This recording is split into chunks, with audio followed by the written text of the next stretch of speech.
Uh, Yes, Yes, please, proceed. I think, yes, we are on. yeah, thank Yeah, you, thank sir. you, sir. Hamza, please Hamza, please go ahead go ahead your with your question. question. Yes, sir. Sir, my question is on a regional level. How you will see the current development between the China and Iran? They have embarked upon a big deal of $400 billion, I think. So, sir, is there any competition? We have seen in the past that Gwadar and Chabahar. So, how you will see this development in the region? It's a very good question. I was thinking when somebody will ask this, uh, we should look at it with a very open mind. What the Chinese and Iranians are doing is basically between the Chinese and Iranians.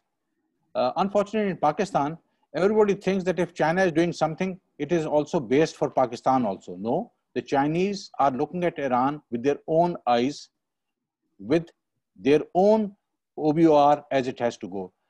We should remember that this OBOR has 9 or 10 other corridors. And one of the corridors was supposed to go through Iran. So there's nothing new in it. That corridor has also been developed. And it will reach Chabahar. But the importance of Chabahar and Gwadar will never be the same. The way Iran is, Chabahar will always remain in problem. The Iranians are doing a very good thing. They are not allowing Chabahar to fall into anybody else's hands now, because what the Indians were doing in Chabahar would eventually have benefited the Americans. The Chinese and Americans are now in a new Cold War. Chinese have acted very fast. They have not wasted time. They have pushed India out of Chabahar and have stepped in themselves. By this means, basically the Please mute your speaker, Singh Khan. by this, actually, the Chinese have protected the flanks of Gwadar.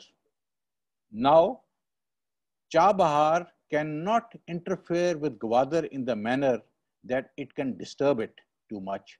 In fact, Chinese want Gwadar and Chabahar to now work mutually and collaterally with each other. And that is also what Pakistan wanted. In fact, Chabahar is next to Gwadar, and Pakistan can also utilize. We got electricity from Iran. So I think the Chinese development in Iran is beneficial for us. It will complement whatever is happening in Gwadar. It will protect the Chinese investment in Gwadar and naturally then protect us also. Sir, I have a question. I have a I have a question. question with you, sir. Since Since you remain, remained as the hello, hello. Yes. can you hear me? Yes, I can hear you very well. Thank you. Sir, since you remained as the head of intelligence services, so how do you see, especially the current security situation getting improved? But unfortunately, the projection in national media has been very awkward. What do they project is the fact that Balochistan is still security-wise not safe to go. So how would we need to bridge that gap?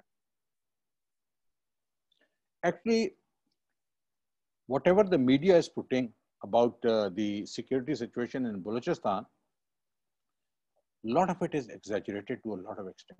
Yes, there are problems in Balochistan. We, in the past 2-3 months, have seen a lot of incidents going on, and now the incidents are basically happening around Turbat and these areas. You didn't have so much problems over there before. Why are they happening over there now?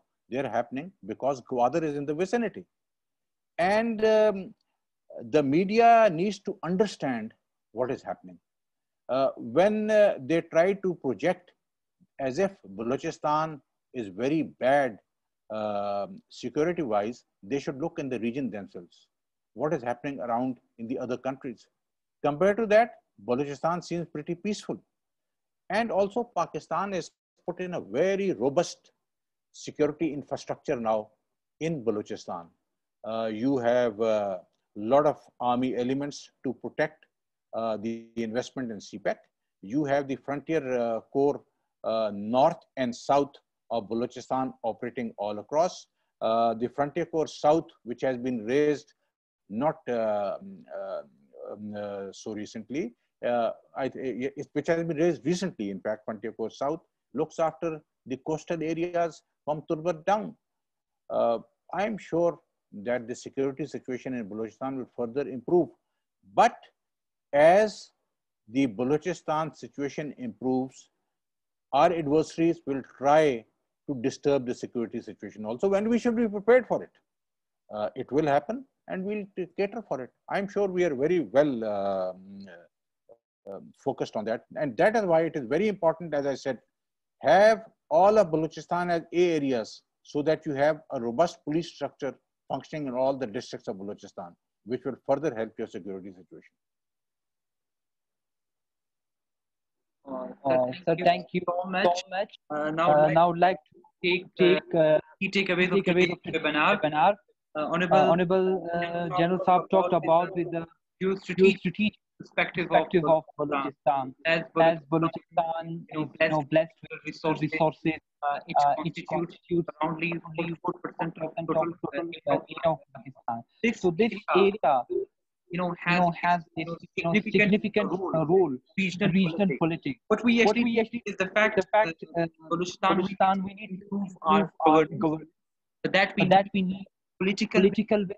unfortunately, as the citizen of Balochistan, time of I the am of the view, view, we have those talent, we have we those have those resources, but unfortunately we have been unable to truly translate to into real real potential. potential. So I So think I think we need to take some some practical and effective ways to to provide provide those to opportunities the to the locals. locals of youth. I think I think the youth need to come forward. They need to They need to replace replace those historical historical voices of voices of politicians. politicians. One thing, In this in regard, this regard, I'm very I'm very optimistic. optimistic. Army Army is doing a very amazing job, especially in establishing establishing colleges, military military colleges, colleges, and and especially especially mainstreaming a youth Youth Park area of Balochistan. That's very That's very commendable. commendable. In addition In to addition this, to this, there are there are planning as well. Taking an Taking an example of Dr. Dr. Yarkan Abdul Yarjan Abdul Samad, Samad, who's the who's first the first Pakistani Pakistani scientist, scientist, working working with the with the in in UK. UK.